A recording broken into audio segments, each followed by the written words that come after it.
देखने की बात यह है कि दो लोगों की लड़ाई लड़ते हैं वकील, और उस लड़ाई को अपने ऊपर ले लेते हैं कि भाई ये मेरा क्लाइंट है तो मेरी झगड़ा है, मेरी लड़ाई है, ये इनका क्लाइंट है तो ये इनकी लड़ाई है। दो वकील आपस में लड़ते हैं, उसमें एक को तो हारना ही पड़ेगा। अब ये बात साफ जाहिर होती है कि अभी किसके पेपर मजबूत हैं, कौन क्लाइंट अपनी जगह मजबूत है, तो वही वकील जीतेंगे। दूसरा वकील यदि हारता है तो उस पर आरोप लगाया जा सकता है, और आरोप लगाया जा सकता है तो वो उस पर जुर्माना भी हो सकता है, लाइसेंस भी कैंसिल हो सकता है, और यदि क्लाइंट जांच में गलत पाया जाता है तो 50,000 रुपये का जुर्माना होता है। तो यहाँ वकील क्या अकाउंटेबल है? सर, वकील की अकाउंटेबिलिटी तो इस चीज़ के ऊपर निर्भर करती है कि वकील को कागज़ क्या मिल रहे हैं क्लाइंट से। आपने कोई कागज़ दिए, मैंने अपना नाम लगा करके आपकी तरफ से जज साहब के सामने केस लड़ लिया, वकील तो अकाउंटेबल हो गया। आज मेरी नहीं रही, वकील की हो गई। एग्जैक्टली, वो आपका मुद्दा नहीं रहा, वो मेरा मुद्दा बन गया। अब उस मुद्दे के बेसिस पे भाई साहब से मैं कोर्ट में लड़ा और मैं हार गया, ये जीत गया। आप दूसरा एस्पेक्ट इस चीज़ का देखेंगे तो वकील तो अकाउंटेबल हो गया, आपने उसे 5 रुपए की चोरी के अंदर वकील केस हार गया। क्लाइंट ने क्या भुगता वो आपको अंदाज़ा नहीं है। जज के किसी रॉन्ग जजमेंट के ऊपर सिर्फ रिव्यू ये चला, हाई कोर्ट में अपील चली गई, 10,000 में जो केस डिस्ट्रिक्ट के कोर्ट में लड़ा जा रहा था वो हाई कोर्ट पहुंचते ही 25,000 का केस हो गया। उस जज का क्या हुआ, प्रमोशन रुकी उसकी, उसको सजा हुई, उसकी सैलरी रुकी, कोई अकाउंटेबिलिटी नहीं हुई। वहाँ से भी वो जीत गया, सुप्रीम कोर्ट में चला गया। अब वो केस हो गया क्लाइंट के लिए 1 लाख रुपए का। किसने कमाया? कपिल सिब्बल ने कमा लिया, मनन मिश्रा ने कमा लिया जो कि राज्यसभा के मेंबर है। वो ऐसे लोग यहाँ पे सर्कुलर आकर के देते हैं, इन लोगों के लिए कोई अकाउंटेबिलिटी है? नहीं है।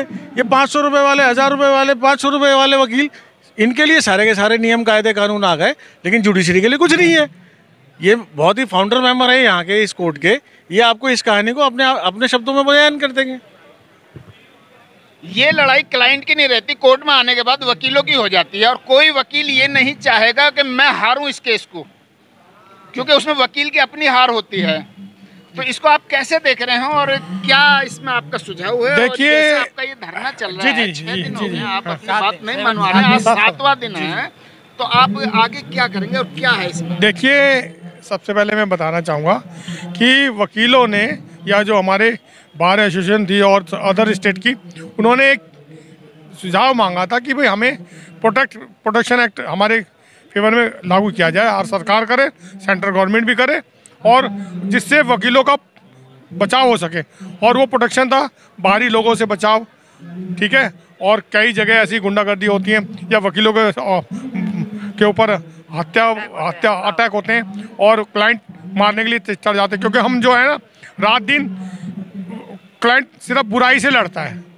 मेन बात है, हम बुराई से लड़ने वाले लोग हैं। तो आपने देखा होगा कि इस सरकार ने, सबसे बड़ी गलती सरकार की ये रही कि सरकार ने, जब से ये मोदी सरकार आई है, उन्होंने क्या किया है कि हर किसी को किसी न तरीके से दबाने की कोशिश की है। जैसे कि एक बार ऑनरेबल सुप्रीम कोर्ट के 4-5 जजों ने प्रेस कॉन्फ्रेंस बुलाई, क्योंकि जब दबाव पड़ता है, जबकि जुडिशल जो बॉडी है वो ऑटोमेटिक इंडिपेंडेंट बॉडी है, लेकिन सरकार ने अपने प्रभाव में लेकर उसको कमज़ोर बनाने की कोशिश की। इसी तरीके से सरकार ने और बहुत सी संस्थाएं किसान आंदोलन को दबाने की कोशिश की, वहाँ सरकार झुकने को तैयार नहीं थी। और किसानों के लिए, जो अपने ही देश के लोग थे, जो अन्नदाता कहलाते हैं, उन्हीं के ऊपर उन्होंने बहुत सारे हथियारों का प्रयोग किया।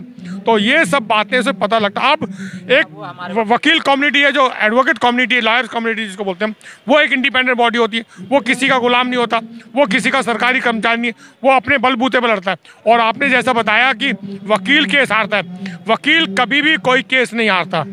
केस हारता है क्लाइंट और उसके कागज़, क्योंकि मुकदमे 2 ही होते हैं, या तो फौजदारी मुकदमा होता है जिसको हम क्रिमिनल एक्ट बोलते हैं, और एक होता है सिविल लॉ जो दीवानी मुकदमे कहलाते हैं। जिसके कागज जितने मजबूत होंगे, या जो पुलिस ने, जो प्रोसिक्यूशन ने जो कागज तैयार किए होंगे, उन पे ही मुकदमा चलता है। मुकदमा जो चलता है कागजों के आधार पर चलता है, जैसे कागज मजबूत होंगे वैसा ही और मैं आपको बताना, हार जीत क्लाइंट की होती है, लेकिन वकील उसको भी अपने ऊपर ले लेते हैं कि भाई मैं लड़ूंगा, ये लड़ाई मेरी है। हम वकील सिर्फ चंद पैसों के लिए और उसको न्याय दिलाने के लिए हम बहुत से, क्योंकि जब ऑनरेबल बहुत से लोग बोलते हैं कि भाई देखिए लॉ क्या है, वो लोग पूछते हैं लॉ क्या है, लोगों को, बहुत कम लोगों को समझ में है लॉ कुछ नहीं है। लॉ वो है जो राजा ने कह दिया, जो सुप्रीम कोर्ट के जज ने कह दिया वही लॉ बन जाता है।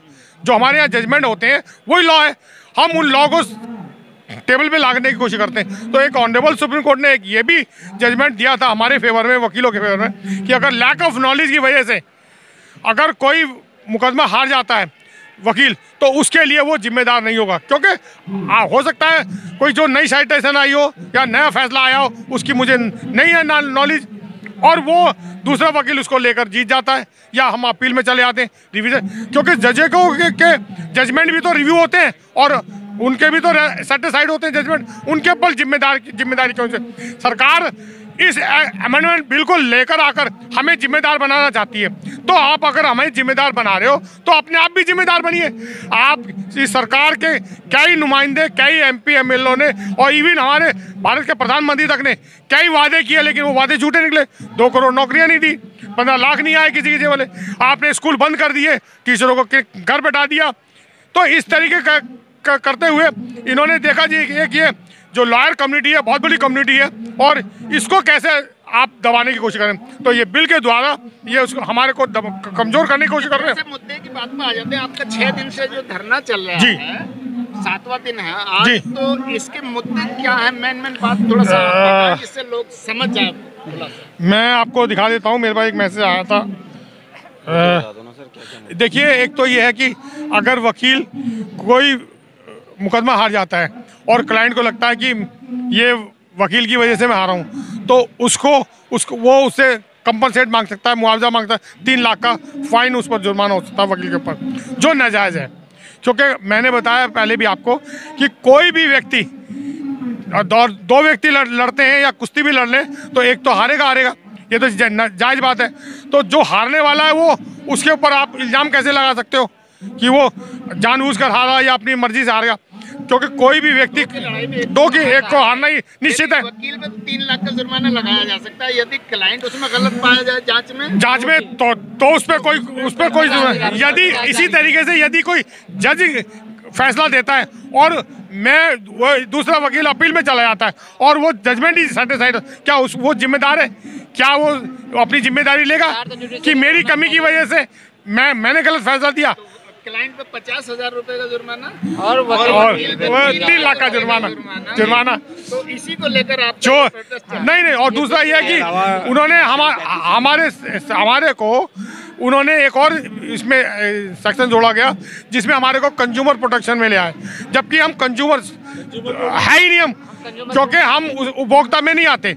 हम तो सिर्फ सेवा देते हैं, सर्विस प्रोवाइडर हैं, हम सेवा देते हैं। आप हमारे पास आते हैं कि अपनी समस्या लेकर, हम उस समस्या के लिए अदालत में लड़ते हैं। अच्छा, प्रोटेस्ट आपका जो सबसे बड़ा ये था कि भाई हम कानून की लड़ाई लंबी चलती है कोर्ट में, जी, जैसे कई साल हो जाते हैं, हम वहाँ ना लड़के प्रोटेस्ट कर लेंगे तो हमारी बात बन जाएगी, उस पर भी पाबंदी लगा दी सरकार ने। हाँ, उस पर भी पाबंदी, बायकॉट लगाने की कोशिश कर रहे हैं। असल में कुछ नहीं होता, कहते हैं ना सर कि अपने ही गिराते हैं नशे मन पे बिजलियाँ। हुआ ये कि हमारे ही कुछ लोग जो सरकार के चाटुकार थे, जो सरकार के तलवे चाटते थे और हमारे द्वारा जो राज्यसभा लोकसभा में पहुंचे जीतने के बाद और या सरकार के नॉमिनी बन गए, वो लोगों की सलाह से ये कानून लाया जा रहा है और हम उन लोगों का विरोध करते हैं, उन लोगों की निंदा करते हैं, ताकि आगे आने वाले समय में कोई भी भाई ऐसी कदम उठाने की कोशिश ना करे। सीधा दूसरे शब्दों में कहा जाए कि घर का भेदी लंका ढाए, ये मामला भी यहाँ भी चल रहा है। बिल्कुल। हमारे जो चेयरमैन साहब हैं BCI के, मनन मिश्रा जी, वो राज्यसभा में मंत्री भी हैं और उन्हें BJP के द्वारा ये पद दिया गया है, परंतु उनके द्वारा कोई भी हमारे वकीलों की मदद नहीं करी जा रही है। अभी रिसेंटली 21 तारीख कल की डेट थी, उन्होंने एक और लेटर इशू करा और ये कहा गया कि अब कोई भी दिल्ली की डिस्ट्रिक्ट कोर्टों में स्ट्राइक नहीं करेंगे, परंतु उसके बाद भी उनकी बात का बॉयकॉट करते हुए हमने सारे वकीलों ने, कोऑर्डिनेशन कमेटी ने एक मीटिंग कॉल करी है और सारी डिस्ट्रिक्टों में हड़ताल जारी है, हड़ताल जारी रहेगी जब तक ये अमेंडमेंट बिल वापस नहीं ले लिया जाता। जब तक बिल वापस नहीं होगा हड़ताल चलती रहेगी। अभी 6 दिन हो गए हैं, 7वां दिन है, आगे भी खींचना पड़ा तो खींचते रहेंगे, लेकिन जब तक बिल वापस नहीं होगा तब तक नहीं उठेंगे।